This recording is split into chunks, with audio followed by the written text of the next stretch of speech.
7 बजे की घंटी के साथ एक तरफ नरक राज्य का राजा जो गांव का असली रक्षक था और दूसरी तरफ गांव की रक्षा करने वाले महाशक्तिशाली बाबा जी।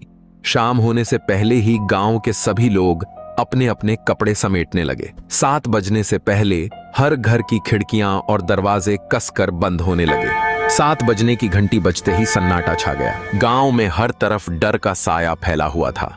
इधर राइस्टार भीगता हुआ रात को घर लौटा। घर आकर देखा कि उसका छोटा भाई उसका इंतजार करते हुए डरा सहमा बैठा था। भाई बोला, अरे राइस्टार भैया, इतनी देर क्यों हो गई? मुझे बहुत डर लग रहा था। राइस्टार ने भाई को दिलासा देते हुए कहा, अरे भाई, कुछ नहीं होगा, ऊपर जाकर सो जा, मैं बस खिड़कियां बंद करके आता हूं। राइस्टार एक एक कर सारी खिड़कियां बंद करने लगा। आखिरी खिड़की लगाते वक्त उसने वही डरावनी परछाई देखी जिसे पिछली रात उसका छोटा भाई भी देख चुका था। यह देखकर उसका दिल कांप उठा। वह जल्दी से ऊपर आया और बिस्तर पर लेट गया। भाई भी उसके पास आकर बोला, भैया, मुझे इस घर में बहुत डर लग रहा है। राइस्टार ने कहा, ठीक है, यहीं मेरे पास सो जा। सुबह हुई, लेकिन गांव में फिर वही भयावह मंजर। गांव के सूखे पेड़ पर एक और लाश उल्टी लटकी हुई थी। यह देखकर राइस्टार के सब्र का बांध टूट गया। उसने मन में कहा, बहुत हो गया, अब इस डरावनी ताकत का अंत करके रहूंगा।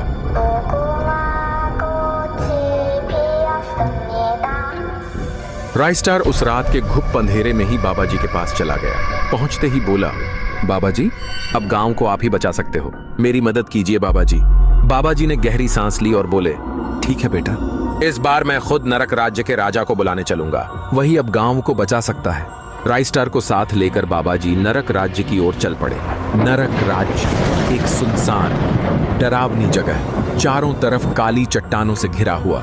इस राज्य का राजा था महाराज सकुराथी, जो बरमूदा देश का सबसे प्राचीन और महाशक्तिशाली राजा था। सकुरा ने अपना राज्य छोड़कर इसी सुनसान नरक राज्य में डेरा डाल रखा था। लोग कहते थे कि उसकी शक्ति इतनी प्रचंड थी कि उसकी एक हुंकार से पहाड़ भी दरक जाए। बाबा जी उसे जगाने उसके पास पहुंचे। राइस्टार ने डरते हुए पूछा, बाबा जी, अब क्या करना होगा?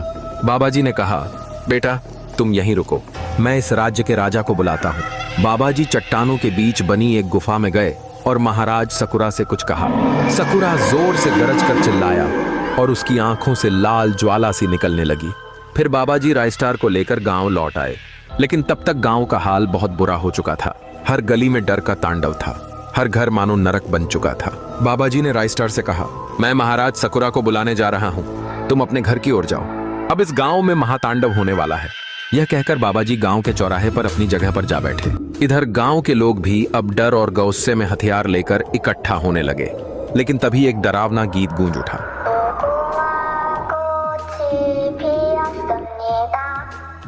गीत सुनते ही पूरे गांव में सन्नाटा फैल गया। लोग डर कर भागने लगे। कोई अपने घर में घुस गया तो कोई खिड़कियां बंद करने लगा। वह गीत किसी मासूम बच्चे का था, जिसे बरसों पहले रूही नाम की एक छोटी बच्ची अपने गुड़िया को सुनाया करती थी। अब सबको समझ आया कि यह सारे शैतानी काम उसी बच्ची की आत्मा कर रही थी, पर कहानी में असली भूत कोई और ही था।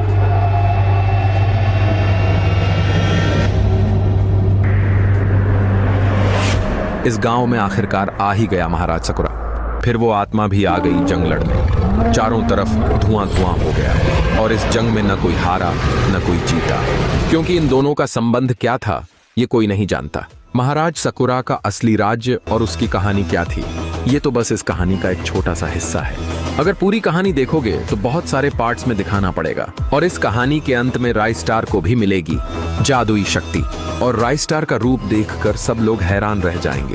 पूरी कहानी देखनी है तो अपनी राय जरूर बताना। फिर वजह वाली स्टोरी तो छोटा सा ट्रेलर था, असली पिक्चर तो है। आगे बहुत कुछ देखने को मिलेगा, मिस मत करना दोस्तों। इतिहास रचने चले हैं आप लोग जरूर। 7 बजे वाली स्टोरी का आगे पार्ट बाय पार्ट आएगा, आप लोग देखने के लिए तैयार रहना। ये स्टोरी तक जाने वाली है, तो जो एक भी पार्ट मिस